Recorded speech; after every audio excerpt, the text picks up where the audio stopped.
Está começando mais um episódio do Torá com Fritas, o podcast kasher do conteúdo judaico. Eu sou o Moré Telhotz, historiador, hebraísta e estudante de rabinato. Eu sou a Angela Goldstein, orientalista e mergulhadora. E hoje a gente está recebendo aqui a Roberta Zundfeld para a gente conversar sobre um dos meus lugares preferidos de São Paulo, que é o Museu Judaico. Roberta, você pode, por gentileza, se apresentar para os nossos ouvintes? Claro. Primeiro de tudo, obrigada pelo convite, é um prazer estar aqui com vocês. Eu sou uma ouvinte assídua do Torá com Fritas, adoro quando a Ângela está lá no museu nos visitando. Já falei que ela vai ganhar um crachá, porque ela está me ajudando em todos os nossos eventos. Eu quero. Contando um pouquinho, né? Eu sou a Roberta, eu sou historiadora, sou casada com o Carlos Ari, que me acompanha todos esses anos em todas as coisas que eu invento. E tenho 2 filhos também super participativos. Eu comecei no museu desde o princípio, eu estava como diretora executiva e hoje eu estou como diretora de acervo e memória. Perfeito. E o diretor executivo hoje é o Felipe? O diretor executivo é o Felipe Arruda. O presidente do museu é o Sérgio Simon. Ah, perfeito.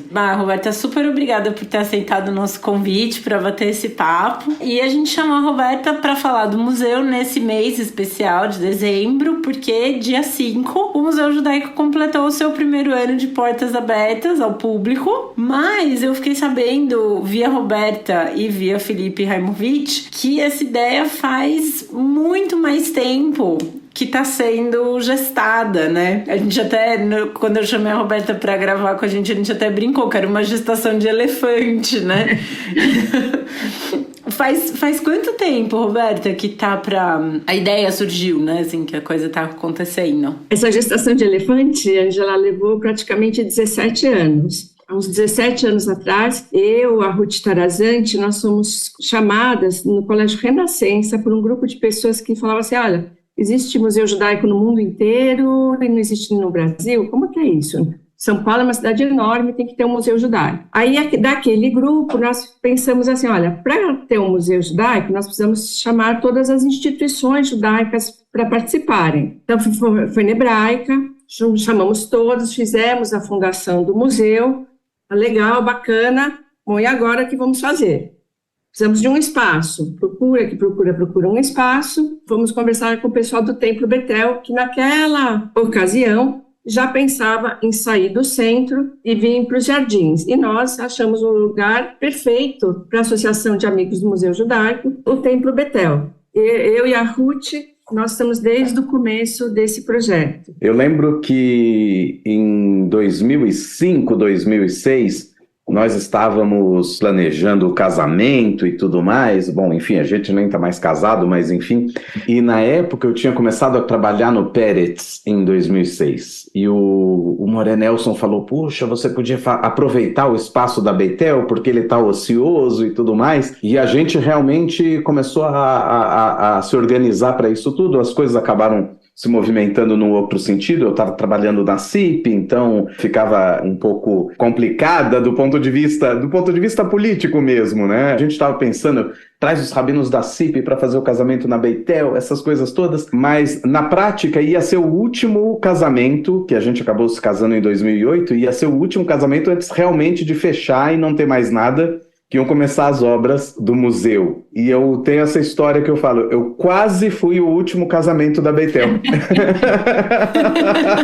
Mas teve isso mesmo, o pessoal procurando um novo lugar para se mudar e não sabia para onde ir, e a gente precisando fazer os projetos e fazer os concursos.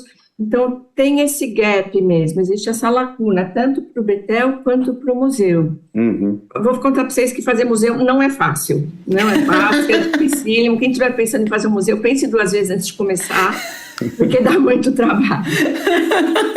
Mas se alguém já achou que fosse simples... Então, o primeiro passo foi a gente fazer um comodato com o Betel. Depois, o segundo passo foi a gente fazer um concurso de arquitetura, onde nós fizemos carta-convite para escritórios de arquitetura que já tinham trabalhado com museus ou com centros culturais, e ganhou o escritório da Bote Rubim. Então, aí precisava começar a desenvolver os projetos. Desenvolvidos os projetos, precisava captar para poder fazer essa parte. Depois, precisava aprovação na prefeitura, também leva um tempão. Aí, todos os arquitetos que participaram do concurso, eles tinham colocado o quintal do museu como um lugar para construir um prédio, para que a gente pudesse fazer a ligação com os vários edifícios. Só que daí nós descobrimos que era um terreno público. Se vocês olharem do museu para fora, tem aquela escadaria. Aonde está o nosso prédio novo, era o terreno da prefeitura, que a prefeitura tinha guardado para construir uma outra escadaria. Só que aí, por razões X, a prefeitura não construiu essa escadaria. Então, nós fomos lá, tivemos que fazer um pedido para usar o terreno. Levou vários anos até ser aprovado. Depois que nós aprovamos, na execução dos projetos, na hora de fazer os executivos, o pessoal falou, olha, nós estamos em cima do rio, então a gente vai ter que reforçar colunas, estrutura e não sei o quê. Então leva mais um tempo. Aí tem que fazer a captação para fazer a obra. Aí começa a obra, aí tem todos os perrengues de obra.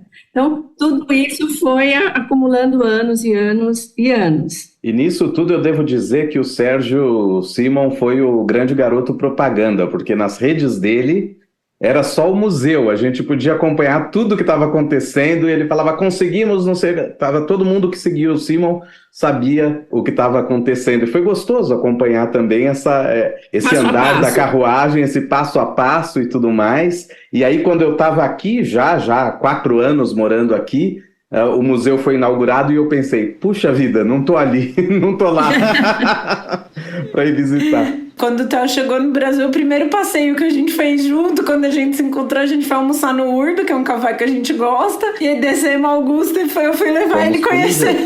Com certeza. O museu. Porque é o lugar favorito da Ângela, ela falou isso no começo do episódio, e é interessante como se transformou num lugar favorito para alguém que mora há tantos anos em São Paulo. Em 1 ano, isso se transformou realmente no grande passeio. Ir lá, meu rolê, assim. Visitar alguma exposição, ver algum detalhe que ainda não viu, marcar algum passeio com ouvintes do Torá com Fritas. Obviamente, também comer alguma coisa no Kes, especificamente donuts, que é realmente o que ela...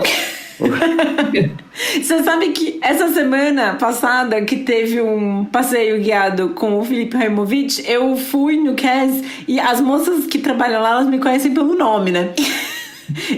Antes eu era a moça que gosta de donut, agora elas já me conhecem pelo nome. E aí eu cheguei e o Felipe me recomendou o brownie. E aí eu falei, então eu queria o sanduíche tal, e o brownie, mas hoje você não vai comer donut?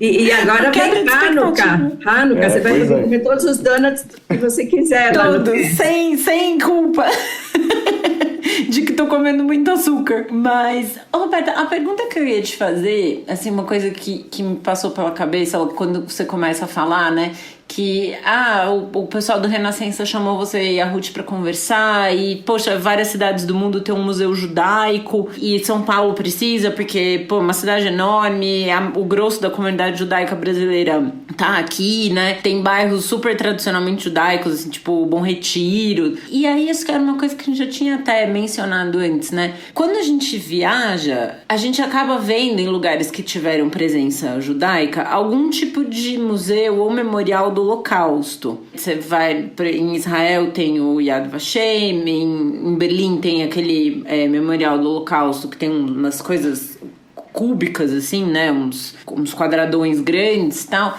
A gente vê muito isso. E aí o que eu achei muito interessante é que o museu, ele é um museu judaico e não um museu do Holocausto. E isso eu acho que é uma das grandes preciosidades do museu. Eu brinco com o Theo às vezes, assim, que a gente ouve falar de judeu para falar de Holocausto, né, então não tinha judeu no mundo. Aí, tipo, chegou o Hitler e subiu ao poder na Alemanha, daí, tipo, tiraram uma pedra, assim, viram que tinha um monte de judeu embaixo. Aí, ai meu Deus, nós precisamos acabar com essas pessoas, não sei o quê, olha só que perigo, se a gente tirar a pedra, o que vai acontecer? Eles vão todos sair daí. Aí matou aquele monte de gente, aquela coisa horrível. Aí, tipo, puseram a pedra de novo em cima e não tem mais, assim, tipo, o judeu não faz mais nada, né? É isso, daí estão todos em Israel, exato, e alguns mais excêntricos na vestimenta estão em Nova York, que daí a Netflix faz aquelas séries de judeu ultra-ortodoxo em Nova York. E é assim, né, tipo, a gente existe assim, e...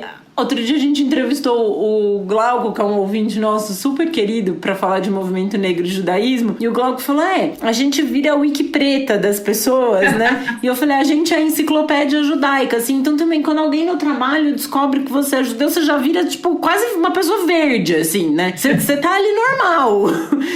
Você vê a quantidade de preconceito e de estereótipo que existe, em que a gente é colocado em caixinhas, né? Abre a tampa da caixinha, sai um grupo, abre a tampa, sai outro grupo, e não vê como um todo. Então, acho que você mencionou, assim, en passant, a nossa missão, que é educar, que é trabalhar contra preconceitos, contra estereótipos, mostrar que a gente não é só o Holocausto, nós somos muito mais do que isso. Para mim é icônica a primeira peça do museu, que é o Quer Ser Judeu, onde a gente mostra, olha, um se relaciona com a Torá, outro com Israel, outro com a cultura, outro com a família, a afetividade. Não existe um único judeu, não existe um único período, né, que a gente possa alocar os judeus, né? Na frente do Betel está escrito que esta seja a casa de todos os povos. E esse foi o nosso guia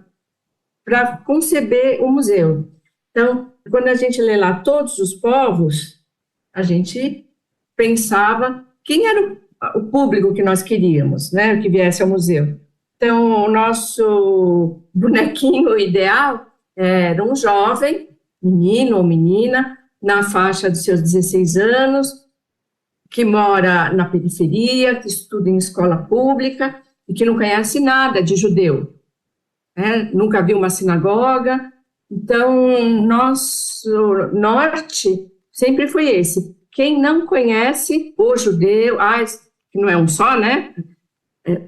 Plurais, quem nunca ouviu falar no judaísmo, quem nunca entrou numa sinagoga. Então, a gente começa bem light, né, no museu, depois nós temos as 100 personalidades, 50 homens, 50 mulheres, uns mais famosos, outras menos, mas a gente vê que o público para e fala, nossa, eu não sabia que o Mark Zuckerberg era judeu, nossa, Amy Winehouse, Gal Gadot. Então, cada um acha alguém para se identificar e com essa persona na cabeça vai percorrendo o museu. Nós temos a história do Betel, para mostrar, olha, nós fazemos parte da história de São Paulo, nós estamos aqui desde 1932, a avenida nem estava aberta, ainda era rio a céu aberto, e nós já estávamos aqui. Então é isso, a gente não faz parte só do Holocausto, nós fazemos parte da história da cidade. Tinha judeu aqui no Brasil que ouvia as notícias do Holocausto, mas era uma coisa que não estava nem próxima dele, né? Por exemplo, a família do meu pai, assim, que estava no Bom Retiro. Meu avô nasceu em 1917 em São Paulo, né? No Bom Retiro, não estava nem próximo, né? Então, isso eu acho muito legal do museu, de que ele vai... E a gente falou disso quando a gente gravou com o Uri, que hoje em dia é o rabino da Betel, né? E que é nosso amigo, que às vezes vem alguns ouvintes que perguntam assim, eu queria conhecer uma sinagoga, como funciona, não sei o quê. E a gente... Até na gravação que a gente fez com isso, assim, a gente brincou que o museu seria como uma antessala do judaísmo, né? Para quem quer conhecer, porque se a pessoa nunca teve dentro de uma sinagoga e ela quer ter uma ideia de como é o espaço fisicamente, a arquitetura, né, o que tem ali dentro, como é. Lá no museu tem, né, a exposição onde fica o ciclo de vida judaico é dentro do edifício da antiga sinagoga e é lindíssima, além de tudo, né, não só a pessoa vai ver um exemplo de como é uma sinagoga por dentro, vai ver um belíssimo. Então, o prédio da sinagoga, ele é tombado, né, pelo município, e nós restauramos igual ele estava em 1932, quando foi inaugurado. Quando nós estávamos fazendo benchmark, a gente entrevistou o público do entorno, e eles falavam assim, esse lugar é tão fechado, eu nunca pude entrar, aí tem uma curiosidade de entrar, eu escutava umas músicas e não sabia o que era. E quando nós abrimos e as pessoas puderam entrar, falaram, uau, então é assim que é uma sinagoga, agora eu posso entrar, agora é aberto. Então, a ideia de... Nós estamos sempre com as portas abertas, né? Nosso portão é aberto, a porta é aberta, as pessoas entram, compram o ingresso, só depois passa pelo raio-x que a segurança nos pediu para colocar, mas a gente tentou ser o mais aberto possível para que as pessoas se sentissem convidadas a entrar. Na live lá com o Serruci, ele comentou, né, como o Centro de Cultura Judaica e o Núcleo Cultural são fechados, como está muito na porta a questão da segurança. E nós tentamos colocar o mais para dentro possível para não inibir o público, para que o público se sinta convidado a entrar e visitar o museu. Perfeito. O portão, inclusive, é de vidro, né? Então, mesmo quando ele está fechado, dá para ver, né? O prédio e à noite fica iluminado, bonito.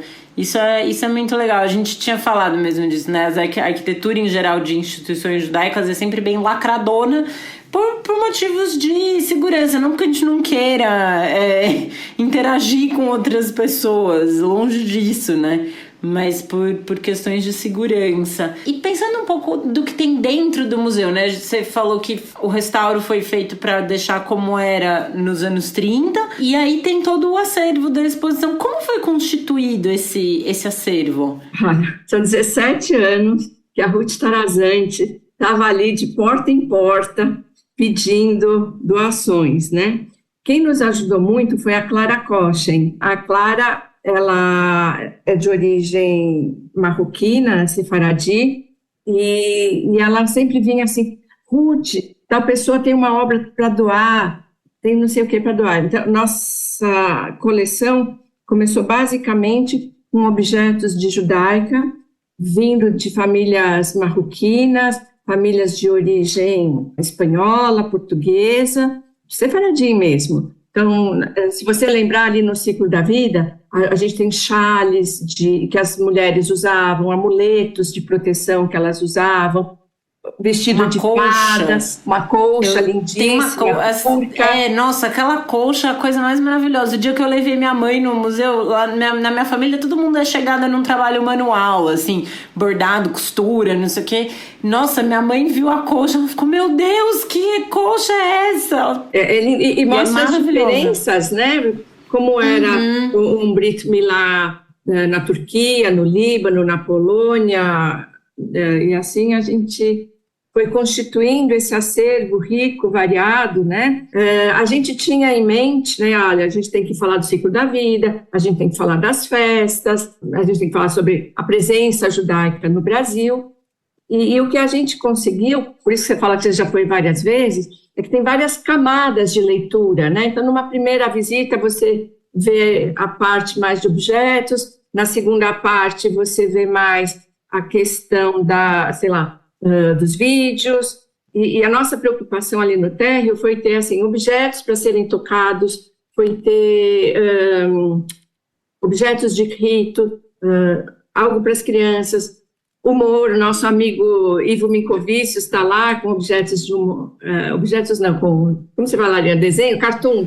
Os quadrinhos, né? Tem os cartoons, isso. Então, você vê que desde o começo a gente tem essa preocupação, assim, dos diversos públicos, das diversas leituras, das diversas camadas. E nós temos uma personagem que é a Pergunte a Nancy, que explica para o público palavras, conceitos chaves que ela precisa para aquele módulo. Então, tudo foi pensado assim, para várias camadas, para vários públicos mesmo, né? Para quem tem mais pressa, para quem gosta de ler com mais profundidade, está pensado ali. E uma coisa que faz muito sucesso são os objetos táteis, não só porque eles são objetos para pessoas portadoras de deficiência, mas porque quando você toca uma kippá, quando você coloca um talit, quando você toca uma menorá, você fala assim, nossa, é legal, é diferente, eu já toquei, isso não me fez mudar em nada, agora eu entendi do que se trata. Então, isso também serve para o educativo para questões contra preconceitos, contra estereótipos, como a gente está mencionando desde o começo. Não, com certeza. Tem ali o toque do shofar, né? O toque de shofar faz um sucesso com as crianças. Não, eu já contei essa história, acho que aqui no podcast até uma vez, que a primeira vez que eu fui no museu, ele fica do lado ali da avenida, né? E eu comecei a ouvir uma buzinação. Falei, nossa, deve ter tido um acidente. Que eu fui até aquela parte de vidro olhar a avenida, não era, eram umas crianças alucinadas, tocando o sofá. Bom, a gente estava falando do acervo, né? Ele foi composto e constituído principalmente por doações, então, das pessoas e... 95% do que nós temos foi composto por doações. A gente tem uma pequena parte em comodato, que é assim, eu tenho um objeto, acho ele maravilhoso, gostaria que ele estivesse no museu, mas não queria doar para sempre. Então, comodatos são possíveis. De compra baixíssimo, uma coisa ou outra que nós encontramos em leilão. Mas, assim, tudo o que está exposto é nosso, tirando 2 livros que a CIP emprestou e uma Torá, que são empréstimos, né? E o resto é nosso acervo mesmo. A gente tem a maior honra de dizer que foi colecionado ao longo desses 17 anos. E agora, desde que nós abrimos, que tem toda essa visibilidade, que as pessoas falam, abriu, o museu existe, nós temos sido muito mais procurados para receber doações. Só que nós temos uma política de acervo, já faz alguns anos, e agora é mais estrito ainda, para selecionar o que entra ou não, porque quem já visitou a nossa reserva técnica, que é a única visitável do Brasil, na nossa reserva técnica, vocês viram que o espaço é finito, é limitado. Então, nós temos o maior orgulho de dizer que nós temos 6 samovares, 6 samovares, e que nós não estamos aceitando mais. Então, recentemente, alguém nos ofereceu, nós estudamos a peça, óbvio, mas assim, exatamente igual àquela, da mesma procedência, com os mesmos selos de prata, nós já tínhamos, então nós tivemos que recusar. Então, a nossa política de acervo agora tem sido aplicada de modo mais estrito, mas uma coisa muito legal que começou com a abertura do museu também, foi uma coleção de arte contemporânea. Então, artistas plásticos judeus da contemporaneidade, nós já estamos colecionando. Nós já temos um Arthur Lescher, uma Edith Derdick, Lena Bergsten, Leila Danziger, Gisele Beigelman, todas elas já estão no nosso acervo. Então, nós não estamos parados no tempo, né? A gente já está olhando para o futuro e já estamos colecionando peças que nós julgamos importantes. Assim como os judeus egípcios tinham ido lá e falaram assim, olha, vocês não têm nada do Egito, então, bacana, façam doações que nós teremos o maior prazer em expor. E, graças à generosidade do Abramo Dueck, nós recebemos uma doação de uma Torá egípcia, que está agora no lugar de honra do nosso Arona Kodesh. No dia 30 de novembro, o dia que se comemora, a palavra não é comemora, mas é o dia de lembrança da saída dos judeus do Egito e de todo o Oriente Médio, nós marcamos esse dia recebendo a Torá da família Dueck. Então, aos pouquinhos, nós estamos completando as nossas lacunas. O museu, ele é vivo, ele sempre muda, recebe coisas novas, se adapta. Tem uma família que doou um livro que está até aberto lá na exposição do Ciclo da Vida, que viu, olha, está anotado aqui 3 gerações da nossa família, mas já temos mais uma geração. A gente pode ir aí completar no nosso livro, que é um livro que está incomodado, por sinal, os nomes das famílias? Claro que pode, vamos fazer uma cerimônia para isso, né? O museu está sempre cambiando. Em Sukkot nós temos pequenas sucás feitas por crianças. Daqui a alguns anos a gente vai pedir para uma outra escola fazer uma reinterpretação, construir as suas sucás para que a gente possa colocar ali no espaço. Nossa, demais. Porque tem, né, essa parte que a gente tinha falado antes da exposição que tá onde era o Templo da Betel, que é do Ciclo de Vida, e aí no primeiro subsolo tem a exposição da presença dos judeus no Brasil, né? E aí tem essa é mais longa. Né? Porque são 500 anos, né, que a gente tem que mostrar. Nada mais justo. Nós chamamos essa exposição de histórias trançadas, 500 anos da presença judaica no Brasil. Por quê? Nós trançamos a nossa história com a história do país, com a história dos outros imigrantes, com as histórias dos povos originais. Então, nós estamos mostrando todo esse caminhar. Isso eu acho muito rico, né? Porque volta naquilo que a gente estava falando antes, que tem uma ideia também no Brasil de que o judeu é um europeu branco que chegou aqui por causa da Segunda Guerra Mundial e de repente ficou rico também, né? Saiu debaixo da pedra para ser morto, não conseguiu, ganhou dinheiro. E aí não, né? Já estava aqui tem 500 anos e tem a presença em São Paulo, tem na Amazônia, tem no Nordeste, no Rio Grande do Sul, tem no Rio Grande do Sul, tem toda essa no Rio de Janeiro, bastante, são vagas também, migratórias, né? Diferentes. São Paulo, justamente São Paulo e Rio de Janeiro receberam várias vagas diferentes. Outros estados têm uma vaga mais antiga, como o Pará, por exemplo. Mas em Pernambuco tem pelo menos 3 vagas de imigração, uma que é a primeira com a expulsão de Espanha e Portugal, quer dizer, expulsão da Espanha e fugindo de Portugal da Inquisição. De Portugal nunca foram expulsos efetivamente, foram convertidos à força, né, por decreto. E depois, mais tarde, você tem, com o período da União Ibérica, o período holandês, então mais outros judeus chegam em Pernambuco e ali tem a primeira sinagoga das Américas, e depois a terceira grande vaga realmente no século XX, quando chegam os Ashkenazim pela primeira vez em Pernambuco. Quer dizer, são vagas diferentes e isso tudo acaba sendo contemplado de uma forma ou de outra dentro da exposição. Eu acho absolutamente lindo. Há um tempo atrás eu li um artigo de um jornalista árabe chamado Sayed Kashua, que ele também é escritor aqui, israelense muçulmano. E ele falava sobre como ele foi passar as férias na Itália e acabou pegando trem indo para outros países, e ele fala assim, ele volta e escreve como é difícil ser judeu. Ele escreve esse texto falando que dificilmente você tem um povo que tem tanta consciência histórica de si mesmo e que esteve presente na história de tantos diversos lugares durante tanto tempo ininterrupto. Então, a história do judaísmo é uma história muito... A gente brinca, foi professor de história, né? A gente sempre tem que estudar a Revolução Francesa, porque tem impacto no que acontece no Brasil. Só que não é exatamente uma coisa trançada, é uma relação mais de causa e consequência das coisas. Enquanto na história judaica, não.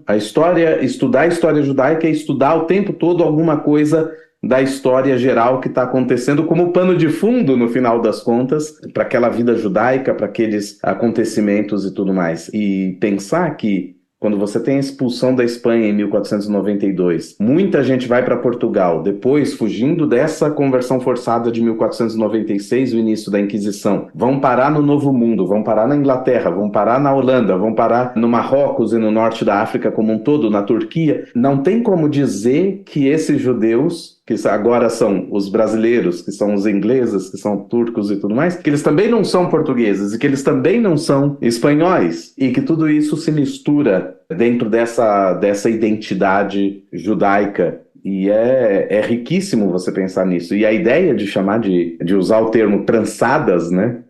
Eu acho fantástico, porque esse símbolo judaico do pão trançado, né, o pão que é a base da reunião judaica, as peot, enfim, a trança, né, a própria estrela de Davi, que é um entrelaçamento de linhas. Então, a trança é algo que faz parte do ser judaico, né, do ser judeu. Completamente. Tem um videozinho que nós temos nesse primeiro subsolo que é muito interessante, que vem de uma pesquisa de 1984, coordenado pela professora Eva Blay, onde nós fizemos um recorte desse vídeo perguntando para esses imigrantes, mas em 84, então eles imigraram para cá, para o Brasil, em 1940, aliás, antes de 40, porque eram judeus que tinham vindo antes do Holocausto, a razão dessa pesquisa, que a gente queria entender por que eles vieram para o Brasil. E todos eles falam assim, eu vim da Romênia, mas hoje eu sou brasileira, eu sou da Ucrânia, mas o país que me acolheu foi o Brasil. Então, todos nós, assim, de alguma maneira, lembramos a origem do antepassado, mas todos falamos, hoje somos brasileiros, estamos trançados com a história do Brasil, fazemos parte dessa história, né? O Brasil é o país que, nesse momento, nos acolheu. Então, estamos trançados com o passado, mas no nosso presente, nós estamos aqui. Eu acho muito lindo, assim, muito simbólico, né? O que nós somos hoje? Nós somos brasileiros judeus. Isso também dá pano para manga. Se é judeu brasileiro, brasileiro judeu. Mas depois vocês fazem um conflito só sobre isso. Um outro episódio, dá um episódio mesmo. E das exposições temporárias também, Roberta, porque desde que o museu abriu e eu frequento quase que mensalmente, já tem várias exposições temporárias, né? Tem essas duas que eu não sei se vou falar besteira, mas o que eu chamaria de permanentes, né? Ou de longa duração. E tem as exposições de curta duração, né? Já teve uma sobre a Inquisição, teve a da Gisele, que foi sensacional. Então, vamos falar dela. O que já teve? No mezanino, que é um espaço onde a gente quer falar do nosso centro de memória, daqui a pouco a gente fala dele, mas para trançar com o centro de memória, então no mezanino a primeira se chamou Inquisição, 300 anos de resistência. É um outro olhar sobre a Inquisição, não é sobre os inquisidores, não. Sobre os judeus que resistiram durante 300 anos, né? A gente sempre tenta olhar sobre um outro ângulo. Agora nós estamos no mezanino com a exposição maravilhosa da Leila Danziger, onde ela fez um aprofundamento no nosso acervo do Centro de Memória e ela se interessou muito pela questão das mulheres, pela questão de duplicidades que a gente tinha, que estavam colocadas para descarte, porque duplicidade é o que não falta no acervo do Centro de Memória. Assim, alguém fotografou 10 vezes a mesma cena, não preciso guardar 10 fotos da mesma, né? Então tinha uma sessão que estava pensada para descarte, ela foi lá e garimpou coisas incríveis, e ela fez uma releitura do nosso Centro de Memória com novas obras. Então essa também é uma temporária, recomendo para todos verem. Depois, no segundo subsolo, nós temos outras temporárias cujo foco é mais a arte contemporânea. Então, em cima, o foco é releituras do nosso acervo, no segundo subsolo, arte contemporânea. Então, a primeira exposição foi da letra à palavra. Artistas brasileiros, aí brasileiros no sentido amplo, que trabalham com a questão de palavras, de escrita nas suas obras. Então, tinha, por exemplo, Arthur Bispo do Rosário, Arnaldo Antunes, Anabela Geiger. Então, nós fizemos um mix de artistas que trabalham com palavras. Eu achei muito linda, muito... Nossa, adorei essa exposição. Aí a segunda... Tinha um neon bem legal, né? Eu lembro bem desse neon, assim. Tinha vídeo também, trazer o Arthur Bispo do Rosário para dentro do Museu Judaico é o máximo. Daí a segunda é da Gisele Beigelman. Ali foi uma provocação que foi feita para a Gisele, porque ela estava encucada com o nome de algumas plantas, né? Porque judeu errante, sapatinho de judia, que nomes preconceituosos, o que é isso? E aí, em cima dessa provocação, ela foi estudar outras plantas que tinham nomes preconceituosos. Então, ela achou bunda de mulata, cabelo de negro, e daí afora, então, tinham nomes preconceituosos contra mulheres, contra indígenas, contra ciganos, negros, judeus. E aí deu aquela exposição maravilhosa, onde ela fez um hibridismo das plantas, por meio da inteligência artificial, criando novas plantas. Tinha o próprio jardim em si com as plantas, um vídeo que explicava a origem desses nomes preconceituosos. Então, veja quantas coisas a Gisele conseguiu mesclar numa única exposição. E uma curiosidade para contar para vocês, que eu já tinha tentado plantar várias coisas ali no jardim e nada tinha ido adiante, nada. Todas essas ervas daninhas, entre aspas, aqui ervas daninhas, todas elas foram adiante. Judeu errante está lindo ali no nosso jardim. Então, a exposição acabou, mas as plantas permaneceram. Isso mostra uma ideia de resistência, né? Assim, o poder que essas, entre aspas, de novo, ervas daninhas têm de se multiplicar, de crescer. Apesar de tudo e contra todos, os judeus estão aí, os negros, as prostitutas, todos os outros perseguidos que nós temos por aí. Bom, perfeito. E tinha aquela frase ótima, depois vocês colocaram até na frente ali, né? Dá pra ver pelo aquele vidro do museu, que fala que toda erva daninha é um ser rebelde. Eu amo essa frase. Eu comprei o cartaz da exposição que dizia isso, está no meu quarto. Eu acho essa frase excelente. Então, acho demais. Essa ideia de estar do outro lado da avenida, aproveitar o ponto de ônibus também, já chama Museu Judaico, é a gente se expandir pelo território, falar, olha, nós estamos aqui, nós existimos, nós estamos fazendo parte. Então, essa exposição também foi muito feliz nesse conceito, né? E nós inauguramos uma exposição nova recentemente, numa parceria com o Instituto Moreira Salles, sobre modernas, mulheres fotógrafas em São Paulo, que são 7 fotógrafas judias, imigrantes, que vieram de diferentes países, Suíça, Polônia, Alemanha, e não se conheciam. E em São Paulo, elas fotografam o desenvolvimento da cidade com um novo olhar. Elas já tinham estudado artes ou já tinham estudado fotografia nos seus países de origem, e elas chegam com um olhar moderno, contemporâneo para essa cidade. Então, acho a exposição está linda, linda, linda, e as fotografias conversam entre si de uma maneira maravilhosa. A curadoria também foi bastante feliz nesse mix, nessa imersão que fizeram dentro do acervo do Instituto Moreira Salles. Então, quem ainda não foi, recomendo, até quando vier para o Brasil, está convidadíssimo para ir lá nos visitar. Dia 25 de janeiro vai ser o lançamento, né, do catálogo. Esse aí eu já estava pensando que eu vou comprar de presente pro Theo, porque realmente o Theo, que eu sei que ele gosta de São Paulo muito, cara, as fotos são muito legais. E tem umas fotos incríveis, assim, do tipo, um casal andando de barquinho no Rio Tietê, sabe? Umas coisas que você fala, nunca, né? A construção da Catedral da Sé.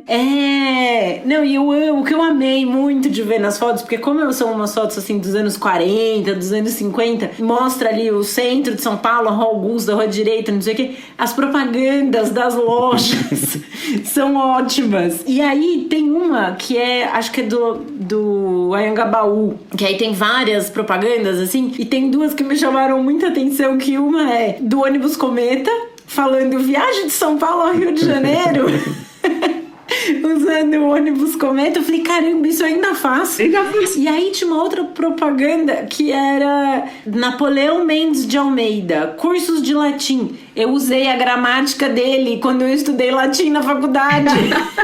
Que interessante. Você vê que era um negócio dos anos 40, 2005 que eu fiz Já não faz tão pouco tempo, né, que eu fiz meu curso de latim, mas você vê que dos anos 40 para 2005 ainda é o mesmo, cara, é a referência, assim, do curso de latim. São Paulo cresceu só um pouquinho, mas todo mundo ainda se identifica, né, com os espaços. Exato, não, as fotos estão muito legais. Essa exposição ficou... E a identidade visual toda tá muito linda. O contraste, né, do fundo das paredes com as fotos preto e branco cresceram, né, apareceram muito. Nossa, ficou lindíssima a exposição. Tá. Todas que eu fui, eu gostei demais. O Theo foi comigo na Botânica, a gente fez inclusive uma visita com os ouvintes na Botânica, e foi nesse dia também foi o Alu, que é o nosso editor, ele tava com a gente, foi quando a gente se conheceu pessoalmente, inclusive. E nossa, a Botânica ficou muito incrível também. Ela tinha todo um som, né, também, que era uma coisa gerada por computador, assim, inteligência artificial. Ficou, assim, visualmente muito interessante. Porque, e isso que você fala, né, de pôr a arte contemporânea e o acervo do museu. Quando eu tava preparando o roteiro do episódio, que a gente ia gravar junto, vou aqui pegar uma memória antiga também de novo, de 2003, que foi o ano que eu fiz vestibular. Na segunda fase da Unicamp, na prova de História, uma das perguntas era: o que é um museu? Eu não lembro exatamente qual foi a minha resposta, mas eu lembro que eu cheguei em casa da prova do vestibular, comentei com a minha mãe e ela gostou da pergunta. Eu achei uma pergunta interessante, né? Comentei com ela e isso gerou uma conversa em casa também de o que é um museu. E eu acho que para muitas pessoas também fica às vezes uma ideia, né, de o que é um museu? E tem muita gente que vai pensar, um museu é um lugar que tem coisa velha, né? Até muito de velharia, não querem ver, né? Porque a gente tem aquela ideia do museu, sei lá, do Louvre ou do Museu Britânico, assim, que tem coisas de Egito, de Mesopotâmia, né, umas coisas antiquíssimas, assim, e aí todas saqueadas, né, e brincam, inclusive, né, por que as pirâmides ainda estão no Egito? Porque os britânicos não conseguiram levar para Londres. Se tivesse conseguido, tinham levado também, né. Mas tem essa ideia, às vezes, de que o museu é uma coisa, é um lugar passivo. Você vai como um agente passivo no museu. Você vai lá só pra ver o que tá, assim, eles estão te dando informação, estão te alimentando de coisas antigas que você tem que ver e achar que, nossa, é incrível, porque é uma coisa velha que tá lá, antiga, né? E, às vezes uma definição de arte de tipo, isso é arte bonita. O Museu Judaico você vê que tem uma coisa super, pelo contrário, não passiva, né? Tem os objetos táteis que as pessoas podem pegar pra sentir a menorá e ver como é, e vestir um talit, e aí conhecer, né, histórias. Acho que talvez se eu fosse responder hoje essa pergunta de 2003, não sei se eu passaria no vestibular, né? Mas é um lugar de aquisição de conhecimento através da presença das pessoas, né? É uma coisa de você também interagir com o que tá ali e você ser parte, né, da exposição, integrar, né? Primeiro, assim, você poder interagir. Segundo, você ser tocada pelo que está ali. É mais fácil você ser tocada assim, do presente para o passado do que eu te falar do passado para o presente, percebe? Então, coisas contemporâneas fazem mais sentido para depois te resgatar. E uma outra coisa importante é o aspecto social e educacional que o museu tem. Trazer pessoas que nunca foram ao museu, trazer perguntas para que as pessoas possam se questionar. Uma área do museu, assim, que eu gosto muito, o lembrar e não esquecer, onde a gente traz questões contemporâneas de feminicídio, de ataques a indígenas, de homofobia, onde a gente para e questiona, assim, o hoje, né, questões que estão acontecendo. Então, a sociedade que a gente vive, está tudo pronto, está tudo resolvido, pós-holocausto, você matou todo mundo que queria e agora está tudo ótimo, ou continuamos tendo problemas os quais nós temos que enfrentar diariamente? Então, essa conscientização faz parte do papel do museu também. Né? Não é só mostrar, ai, que quadro lindo, maravilhoso, não. Ele tem que fazer você se questionar sobre o mundo em que estamos vivendo. E uma coisa, assim, também importante para nós no museu, não é só a questão do discurso, é o que nós fazemos na prática, no dia a dia.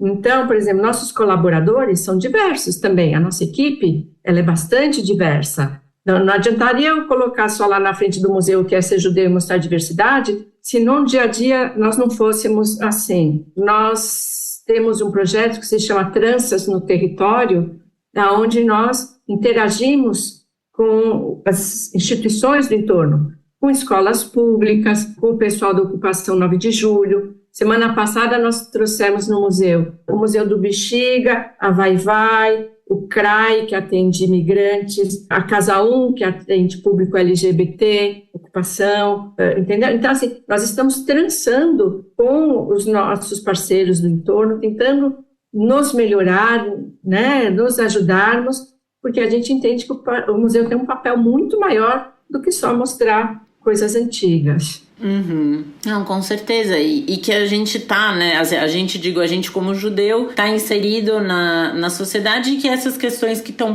em volta nos atravessam também, né, como a gente gravou esses dias com o Glauco, nosso amigo, para falar de judaísmo e movimento negro, né, são coisas que se trançam, que se permeiam. A gente não pode também achar que, né, mostrou, então tá aqui, a gente mostrou, então acabou o preconceito, agora você conhece, né? Tá tudo resolvido. Acabou. Não, é uma política constante Exato. E é isso, e dá as mãos, né? Porque reconhecendo a sua própria história, quais foram essas sementes e tudo mais, ver o que tem de comum também com outros grupos que enfrentam desafios próximos, parecidos, iguais, enfim, todo tipo de desafios e preconceitos na sociedade, e estar junto nessa luta, que é uma luta constante, e trazer possibilidades também de interação e de solução para as questões.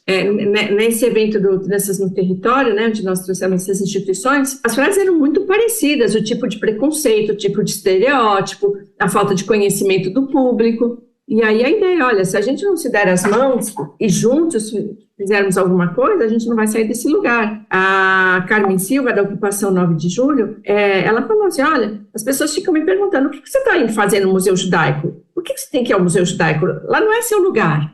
Aí ela falou, por que não? como não é o meu lugar? Eu posso estar onde eu quiser, no tempo que eu quiser, e vice-versa para todos nós. Então, percebe como também existe um preconceito às avessas, que ela também sofre quando ela vem do museu. Então, nós temos que trabalhar essas questões em conjunto, conscientizar. Eu acho muito rico. Esse trabalho das crianças no território é muito importante para todos nós. Sim. E, Roberta, você tinha mencionado do Centro de Memória, né, que agora está junto com o museu e antes ficava em Pinheiros. Como funciona o Centro de Memória? Para quem não conhece, né, existia o Arquivo Histórico Judaico Brasileiro, uma instituição de 40 anos, que foi fundada por professores da USP. Depois ela teve vários espaços, até que nos últimos 20 anos estava em Pinheiros, na Stella Sesefreda. E o museu, na verdade, começou ali. O museu não abriu as portas só um ano atrás. O museu, desde que assumiu o Centro de Memória, tem feito muitas atividades, né? Quantas pessoas já não passaram pelo Dia do Objeto, pelo Yiddish for Fun, pelas exposições itinerantes, né, que nós fizemos ao longo desses anos. Então, as pessoas achavam estranho, mas o museu existe ou não existe? Está aberto ou não está aberto? Então, tudo isso foi um treino, um pré-abertura, um esquenta, né, que a gente fazia através do Centro de Memória. Então, nós mudamos o nome do Arquivo Histórico para Centro de Memória do Museu Judaico. Nós agora trouxemos de Pinheiros para dentro do museu, está no 3º subsolo, perto da reserva técnica, vai ser visitável do mesmo jeito. E lá nós temos documentos, fotos, livros, discos, uma área de história oral importantíssima para o Brasil. Então, assim, é um lugar de pesquisa, e pesquisa muito diversas, né? Uma arquiteta, para o mestrado dela, quis remontar a Rua José Paulino. Então, estudando no nosso acervo, ela entendeu como era a Rua José Paulino, como que ela foi constituída até chegar ao Bom Retiro coreano dos dias de hoje, né? Gente que vem pesquisar história de família, gente que vem pesquisar imagens para filmes, para roupas de época. Então, é um acervo muito rico, muito variado, está aberto para pesquisa, está tudo num banco de dados, fácil acesso para ser consultado, alguns itens estão digitalizados, estão convidados para virem conhecer. E para o museu vai ser muito importante estar todo junto, integrado. Por isso a gente vai dar mais visibilidade para o nosso acervo. Então, sejam bem-vindos ao Centro de Memória, que agora está no museu. E dá para fazer pesquisa, né, pelo Centro de Memória. Quem não estiver em São Paulo e não conseguir visitar, pode entrar em contato via e-mail. O pessoal, eu mesma já mandei mensagem, o pessoal responde super rápido, são super gentis, assim. Dá também, para quem não estiver em São Paulo e não tiver previsão de vir a São Paulo, essa consulta pode ser feita online também. Obrigada. Mas claro que se puderem ir ao museu é melhor. Então, quem tiver alguma demanda, escreve para atendimento@museujudaicosp.org.br, que vai ter alguém do outro lado para ajudar na pesquisa. Para a gente está bem fácil fazer pesquisa através do banco de dados. E quem tiver interesse em visitar o museu, quiser ir em grupos, em escola, escreve para agendamento@museujudaicosp.org.br, que faz o agendamento para grupos. Antes da gente terminar, eu queria contar mais uma coisa interessante do museu. Quem já foi lá, ou mesmo quem só viu fotografias, viu a nossa cúpula com fotos sendo projetadas na cúpula, né? São fotos de imigrantes. Nós precisávamos comprar os projetores, e os projetores eram muito caros, e a gente não tinha verba para isso. Então, nós fizemos um crowdfunding, onde a pessoa mandava uma foto do seu antepassado, que foi imigrante, dizendo o nome, país de origem, a data que imigrou para o Brasil, mandava a foto, e aí nós montamos aquele carrossel de imagens. O que foi mais interessante de tudo, além do efeito visual, que ficou maravilhoso, né, a gente se sentindo abençoado pelos nossos antepassados imigrantes, mas a ideia de fazer parte do museu. Porque as pessoas falam assim, eu quero fazer parte, mas só rico que pode doar, eu não tenho dinheiro, não sei o quê. E aí as pessoas se sentiram fazendo parte do museu. Então é muito comum a pessoa entrar, primeira coisa assim, aonde está a cúpula? Aí senta lá e fica procurando. Meu avô, a minha avó, meu bisavô, não sei o quê. Na família de tal também é imigrante. Então, isso foi um crowdfunding muito bonito, que funcionou muito bem. Nós já tínhamos ladrilhado a calçada no sistema de crowdfunding também. Aí a pessoa dava o nome de alguém que ela queria, netos, bisnetos, amigos, e comprava o ladrilho da calçada, e o nome dessas pessoas estão no site do museu. Também foi uma maneira das pessoas se sentirem participando do museu. E aí agora nós estamos criando um programa de sócios. Eu quero poder ir sempre no museu, eu quero contribuir de alguma maneira, mas eu não sou milionário, mas eu posso contribuir todo mês. Então, assim, o museu se faz a muitas mãos e de muitas maneiras diferentes. Então, seja sócio, visite sempre, venha participar, e é um museu aberto. E o que você falou antes, né, Ângela? A gente não vai uma única vez no museu. Primeiro que tem várias camadas de leitura no térreo, no primeiro subsolo, mas porque sempre tem 2 exposições temporárias rodando. E tem várias atividades legais, né? Eu já fiz uma oficina de bordado em fotografia, assim, que foi uma coisa muito legal. Eu fiz a oficina de xilogravura, né? Eu sou super do trabalho manual, né? Então eu fiz a oficina de xilogravura em tecido, eu fiz a de bordado em fotografia. É legal, assim, e tem uma coisa de São Paulo, falando aqui em Quem Não É Milionário, que é o meu caso, deu alguma coisa errada com a minha judeidade em algum momento que eu não sou rica. Com a maioria dos judeus isso aconteceu, Ângela. Sei lá, o Rabinado Central não recebeu essa circular, assim, e aí eu não sou rica, sabe? Mas, enfim, E tem uma coisa de São Paulo, assim, São Paulo é uma cidade cara. Estar em São Paulo demanda gasto de dinheiro, né? O aluguel em São Paulo é caro, comer em São Paulo é caro, enfim, viver em São Paulo custa.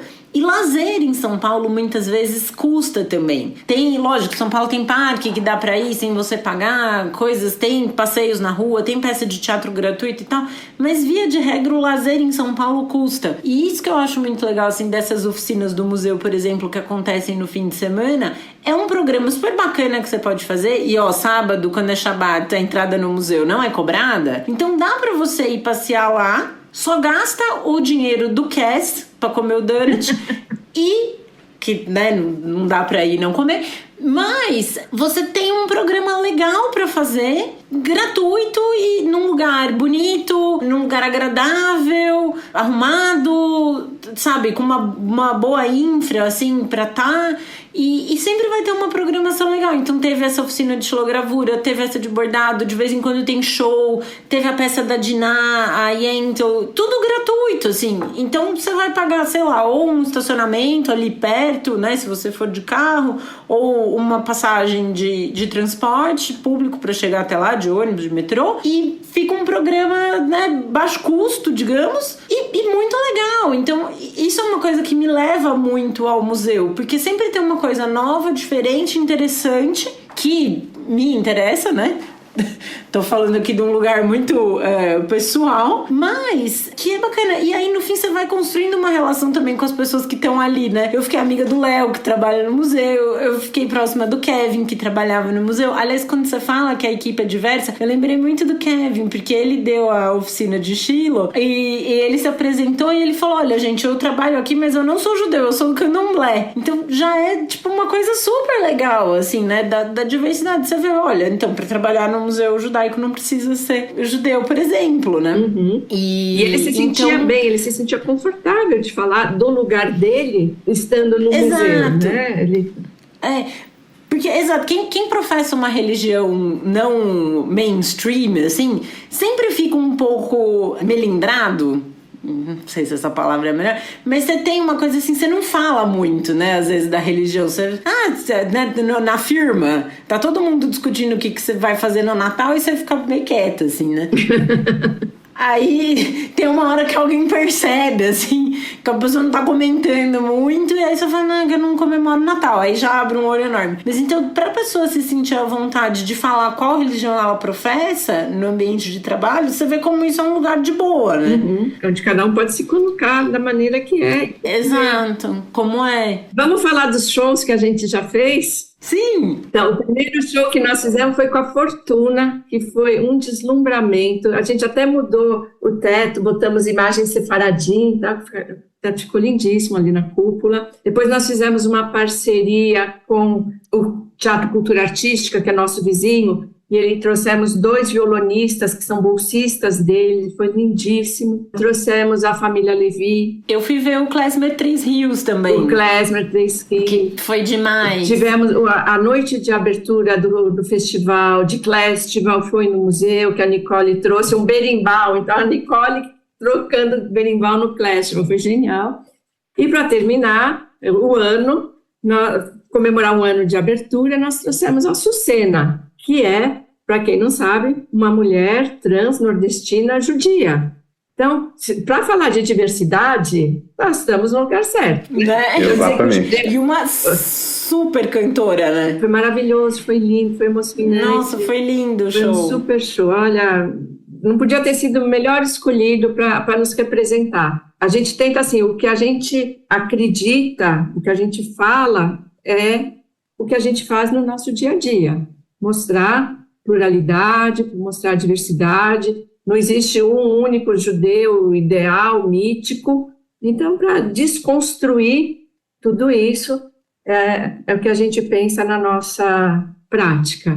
É como o Benjamin Serussi falou, né? Como é um rebranding do que é ser judeu. Eu amo essa expressão dele. Total. E a Casa do Povo é muito parceira nossa. A gente tenta fazer coisas conectadas, a gente vê que existe uma identidade mútua nos programas, nas ideias, e a gente não se vê como concorrente, a gente se vê como complementar, como parceiro mesmo. Tem espaço para todo mundo a trabalhar.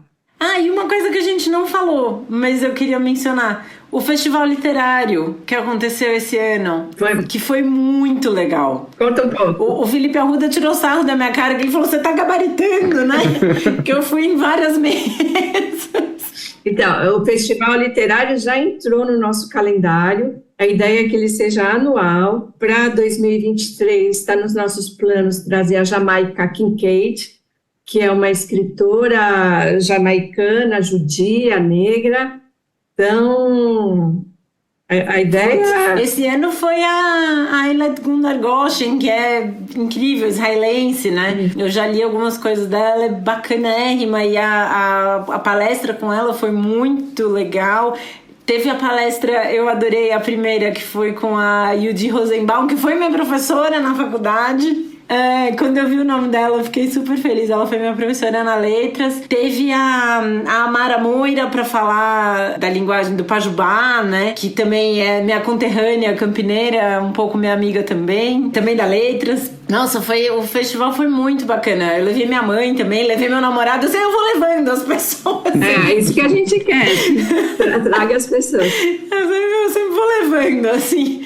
Mas foi muito... Nossa, o festival foi incrível, assim. Foi muito, muito legal. E você vê que a gente vai inventando espaços para fazer as coisas, né? Foi no segundo subsolo, onde a gente faz as exposições temporárias, entre uma exposição e outra. Nós vamos administrando esses espaços. E parcerias também, né? Porque para poder trazer essas escritoras de fora, a gente teve apoio dos consulados. Então, só para falar assim, olha, não é fácil fazer... Demanda muito trabalho, demanda parcerias e demanda dinheiro também. Então, assim, todo mundo fala, o museu é rico? Não, o museu não é rico. O museu passa o chapéu, vai pedindo doações, programa de patronos, programa de sócios, programa bote o nome na árvore, né? Então, todos os patrocínios, pequenos, médios, grandes, são bem-vindos para que a gente possa continuar com essa programação diversa. Total. Como a gente aqui, né?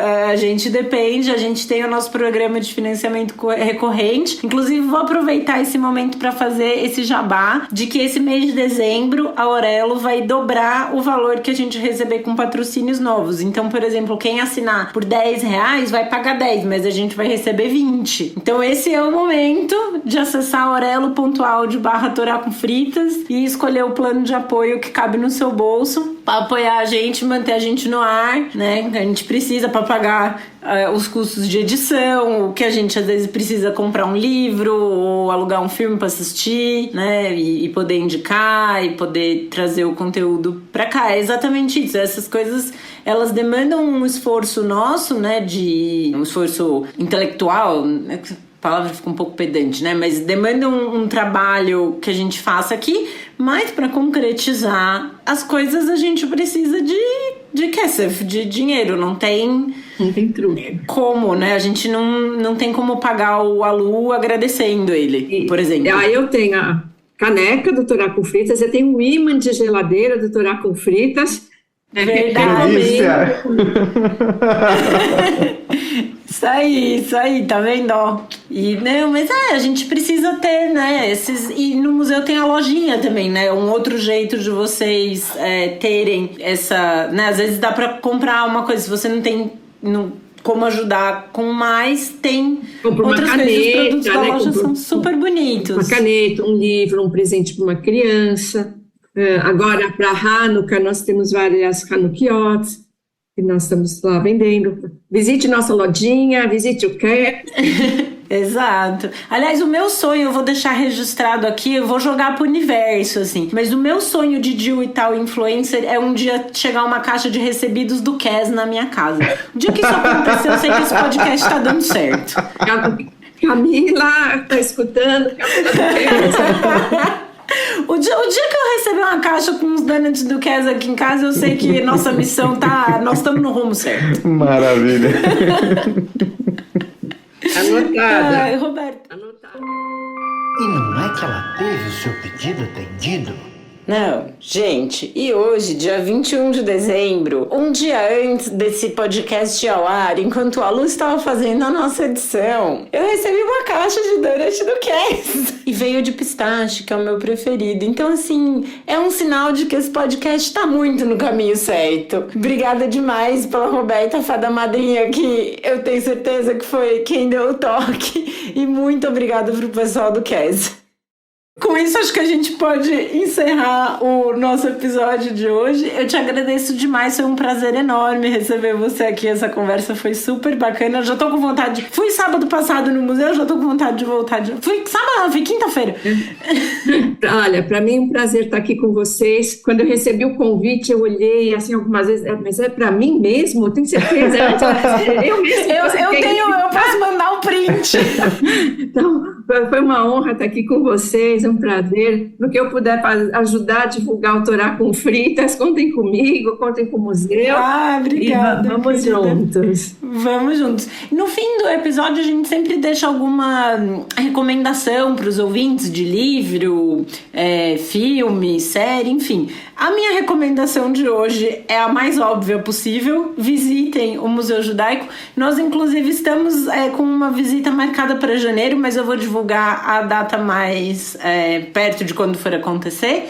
E eu vou recomendar um filme também que não tem em nenhum streaming. Eu tenho o DVD dele em casa, talvez uma cópia corsária, se alguém encontrar pela internet. É um filme russo que se chama A Arca Russa. E ele mostra um cineasta dos dias atuais é misteriosamente enviado ao Museu Hermitage em São Petersburgo no ano de 1700. Lá ele encontra um diplomata francês do século XIX com quem ele inicia uma jornada pela Rússia entre os séculos 18 e 21. Então, é um filme super interessante, assim. Se eu não me engano, ele foi feito num take só. Ele foi rodado num take único. O Theo, quando vier ao Brasil, vem aqui em casa. Eu tenho o aparelho de DVD e a mídia física. Também pode vir aqui assistir. Na casa da minha mãe tem um videocassete também, se um dia alguém precisar. Mas ficam essas as minhas dicas. Esse filme é bem legal. Pra quem gosta de museu e de história, é um filme interessante. Maravilha. Bom, eu indico música. Então eu vou indicar aqui justamente duas artistas que foram citadas e hoje é fácil você conseguir isso com as plataformas como Spotify, Deezer e essas coisas. Uma delas, Fortuna. Eu acho que é obrigatório para um ouvinte do Torá com Fritas ter músicas da Fortuna na sua playlist, e também a Sucena, claro, que também é uma artista absolutamente genial. Eu indico que se acrescente essas duas artistas na sua playlist. Sim, com certeza. E o Klezmer Três Rios também. Também, claro. Que são ótimos. Claro. Verdade. Assina embaixo aí das indicações do Theo. Acho que a gente pode até mandar uma playlist junto com esse... Pode ser. A gente podia criar uma playlist do Torá com Fritas para recomendar para as pessoas. Aí incluem também o Festival, a família Levi também. Todos merecem estar na playlist. Com certeza. Na playlist. Maravilha. Nossa, Roberta, obrigada demais por ter vindo. Foi um prazer enorme conversar com você, saber mais do museu. Espero todos vocês no museu. Não, pode deixar. Então, com isso, a gente termina por aqui o episódio de hoje do Torá com Fritas. Lembrando que vocês podem entrar em contato com a gente através do nosso e-mail, que é toracomfritas@gmail.com. O nosso Instagram, @toracomfritas, nos seguir no Twitter, @toracomfritas. Para não perder nenhum episódio, é só assinar o nosso feed. Eu sou a Angela Goldstein, junto com o Theo Hodges, idealizadora e apresentadora do Torá com Fritas. O Alu é o nosso editor de som e intérprete da nossa música de abertura. Para entrar em contato com ele, é só procurar no Insta pelo @alu de sempre ou @aluprodu. A nossa identidade visual é da Maia Batalha. Muito obrigada a todo mundo que nos ouviu até agora. Muito obrigado e até a próxima!